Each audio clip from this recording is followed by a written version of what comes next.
Hello दोस्तों, स्वागत है आपका मेरे चैनल जिगजैग टेक्निकल में। दोस्तों आज बात करेंगे स्क्रू टाइप एयर कंप्रेसर जो होते हैं हमारे। स्क्रू टाइप एयर कंप्रेसर से जो कंप्रेस्ड एयर होती है, अगर उसमें वाटर कंटेंट हमारे बढ़ गए हैं, जो कंप्रेस्ड एयर में वाटर का लेवल बढ़ रहा है, या फिर हमारा जो सेपरेटर टैंक है उस पर ऑयल में वाटर मिक्स हो रहा है बहुत ज़्यादा, तो ये जो प्रॉब्लम है इससे क्या क्या हमें नुकसान हो सकता है और क्या इसके जो पॉसिबल कॉज हैं उनको हम देखेंगे और जानेंगे कि किस तरीके से हम इसे दूर कर सकते हैं।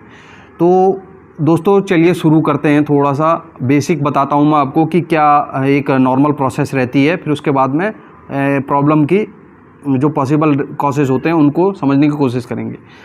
ये हमारा कोई भी स्क्रू टाइप कंप्रेसर है, इसी तरीके के हमारे स्क्रू टाइप कंप्रेसर रहते हैं, चाहे ब्रांड कोई भी हो।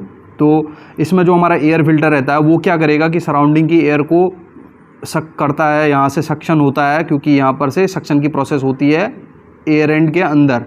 तो ये हमारा मोटर है, इससे क्या है हमारा एयर एंड घूमता है, क्या है कि वो सक्शन प्रेशर क्रिएट करता है और जो एयर फिल्टर है उससे हमारी जो एयर है वो यहाँ पर आती है, और सक्शन में की प्रोसेस में ऑयल और एयर जो होती है वो हमारी जाती है। यहाँ पर हमारा सेपरेटर टैंक है, सेपरेटर टैंक के अंदर हमारा ऑयल और एयर का मिक्सचर होता है। तो यहाँ पर क्या है कि कंप्रेशन की प्रोसेस में बहुत ज़्यादा हमारा टेम्परेचर बढ़ जाता है, क्योंकि आप कंप्रेसर के जो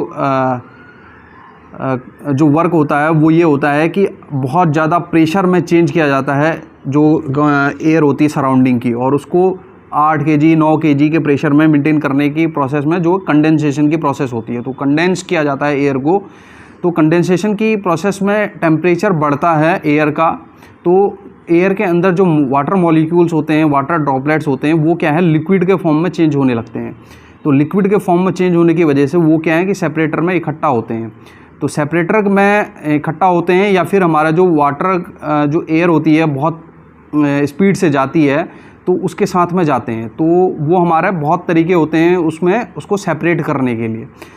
पर अगर हमारा प्रॉब्लम्स ये है कि हमारा वाटर के जो कंटेंट हैं वो बहुत ज़्यादा बनने लगे हैं और इकट्ठा होने लगे हैं, और हमारे न्यूमेटिक सिस्टम में बहुत ज़्यादा हमें वाटर देखने को मिल रहा है, तो वहाँ पर क्या इसके पॉसिबल कॉजेस हो सकते हैं अगर ये प्रॉब्लम हमारी पहले नहीं थी और अब एकदम से बढ़ गई है। तो ये हमारा कोई भी कंप्रेसर का जो वर्क फ्लो होता है जो वो ये है। तो अगर हमारा कंप्रेसर कहीं पर ह्यूमिडिटी वाले एरिया पर रखा हुआ है, तो ह्यूमिडिटी वाले एरिया पे क्या होगा कि जो एयर होती है, एनवायरमेंटल एयर होती है, उसमें जो वाटर ड्रॉपलेट्स होते हैं वो बहुत ज़्यादा होते हैं। तो ये जो सक्शन की प्रोसेस में एयर क्या है हमारा यहाँ पर एयर एंड में पहुँचेगी, और एयर एंड से कंप्रेस्ड होके, क्योंकि यहाँ पर बहुत ज़्यादा टेम्परेचर मेंटेन होता है, तो यहाँ पर हमारा इकट्ठा होने लगेगी। तो ऑलरेडी इन्वायरमेंट में हाई ह्यूमिडिटी की वजह से जो एयर है, सराउंडिंग एयर है, उसमें वाटर ड्रॉपलेट ज़्यादा हैं, तो यहाँ पर क्या है कि वाटर बहुत ज़्यादा इकट्ठा होने लगेगा। तो वाटर इकट्ठा होने की वजह से कुछ जो वाटर कंटेंट है वो प्रेशराइज्ड एयर के रूप में एयर के साथ में बाहर निकल जाएंगे, और कुछ यहाँ पर इकट्ठा हो जाएंगे। तो ओवरऑल जो हमारा वाटर लेवल है वो बढ़ने लगता है और पूरे सिस्टम में। तो जो निकलने वाली जो एयर होती है उसमें तो हम कहीं ना कहीं पर बहुत ज़्यादा ड्रेन वाल्व लगा देते हैं, टैंक पर लगा देते हैं, रिसीवर टैंक पर लगा देते हैं, आगे से कहीं ना कहीं हम निकाल के बाहर कर देते हैं। लेकिन जो यहाँ पर इकट्ठा हो रही है वो एक्चुअल में बहुत ज़्यादा ह्यूमिडिटी की वजह से इकट्ठा हो रही है। तो कंप्रेसर को कभी भी ऐसे प्लेस पे इंस्टॉल ना कराए जहाँ पर हाई ह्यूमिडिटी हमें मिल रही है। तो जहाँ पर हमें हाई ह्यूमिडिटी बहुत ज़्यादा कम हो वहाँ पर कमीशनिंग करवाएँ, इंस्टॉलेशन करवाएँ। ये तो एक इनिशियल कंडीशन हो गई कि आपने कंप्रेसर को प्लेस ही ऐसी जगह पर कर दिया जहाँ पर ह्यूमिडिटी बहुत ज़्यादा थी। अब बात करें, ये प्रॉब्लम हमारी पहले नहीं थी, ह्यूमिडिटी हमारे नहीं है इन्वायरमेंट में, लेकिन अब ये प्रॉब्लम बढ़ने लग गई है। तो इसका जो पॉसिबल जो रीज़न है वो ये है कि आप कहीं ना कहीं इसका जो टेम्परेचर है वो बहुत ज़्यादा बढ़ रहा है सेपरेट टैंक के अंदर, और टेम्परेचर बढ़ने का जो पॉसिबल कॉजेज़ हैं वो ये हैं। एक तो हमारा जो कंप्रेसर है वो बहुत ज़्यादा लोडिंग पर चल रहा है, मीन्स हर समय अगर ये लोडिंग पे ही चलता रहेगा और कंप्रेस एयर करता ही रहेगा, तो क्या होता है कि जब हमारा कंप्रेसर प्रॉपर यहाँ पर ऑयल सर्कुलेट करता रहता है एयर एंड और इंटरकूलर के साथ में और सेपरेटर टैंक के साथ में, तो क्या है कि अगर अनलोडिंग की प्रोसेस में भी कुछ जो वाटर कंटेंट हैं वो क्या है कि हाई टेम्परेचर होने की वजह से यहाँ से निकल जाते हैं। लेकिन अगर हमारा कंप्रेसर हर समय लोडिंग पे ही चलेगा तो हर समय उसमें कंप्रेशन की प्रोसेस हो रही है, तो कंप्रेशन की प्रोसेस अगर हमारी बढ़ेगी तो वाटर कंटेंट भी हमारे पूरे सिस्टम में बढ़ेंगे। तो वाटर कंटेंट अगर हमारा प्रॉपर जो सेपरेटर अगर हमारा काम नहीं कर रहे हैं या फिर थोड़ा सा पुराने हो रहे हैं, तो क्या है कि वाटर का जो यहाँ पर इकट्ठा होना है वो पॉसिबल कॉसेस बन जाते हैं पूरे न्यूमेटिक सिस्टम में भी, और यहाँ पर टैंक में भी इकट्ठा होने लगेगा। तो सबसे पहले ये ध्यान दीजिए कि कहीं ना कहीं आपने उसको कहीं ओवरलोड पे तो नहीं कर दिया है। ओवरलोड कैसे होगा? अगर आपने न्यूमेटिक सिस्टम आपने बढ़ा दिया और कंप्रेसर का जो कैपेसिटी है उतना ही रखा हुआ है, और कंप्रेसर की जो क्वांटिटीज़ आपने नहीं बढ़ाई, या फिर आपका कंप्रेसर की लिमिट कम है, उतना CFM का है नहीं जितना आपकी रिक्वायरमेंट है, और हर समय लोडिंग पे चल रहा है, तो एक पॉसिबल रीज़न ये है। और दूसरा पॉसिबल रीज़न ये है कि इम्प्रॉपर मेंटेनेंस, मींस आपने उसकी प्रॉपर मेंटेनेंस नहीं कराई, आपका एयर फिल्टर सही से काम नहीं कर रहा है, मींस यहाँ पर चोक हो गया है, यहाँ पर आपका ऑयल फिल्टर आपके सही नहीं है, पुराने हो गए हैं, आपने एक टाइम ड्यूरेशन में उनकी सर्विस नहीं करवाई, उन्हें चेंज नहीं करवाया, और सेपरेटर एलिमेंट जो काटेज है उसको भी चेंज नहीं करवाया। तो क्या है कि अगर ये प्रॉपर तरीके से फिल्ट्रेशन का वर्क नहीं करेंगे तो यहाँ पर वाटर कलेक्शन बड़ा ऑब्वियस हो जाता है।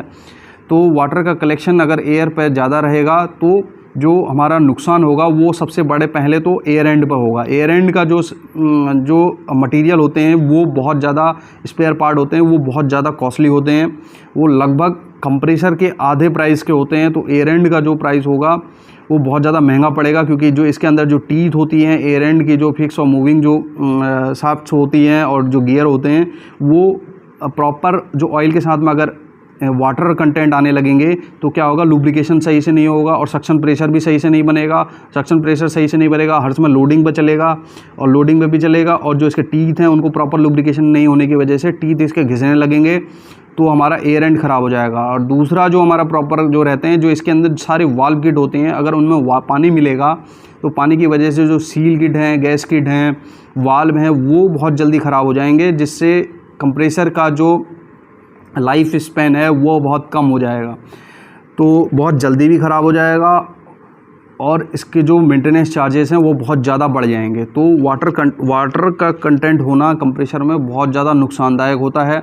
तो सबसे पहले आपको ध्यान देना है कि ह्यूमिडिटी का जो फैक्टर है उसको ध्यान देना है, और दूसरा जो है हमारा टेम्परेचर का जो फैक्टर है उसको ध्यान देना है। टेम्परेचर का बोले तो जो हमारा टेम्परेचर का इशू हम बोले तो उसको ओवरलोड पे नहीं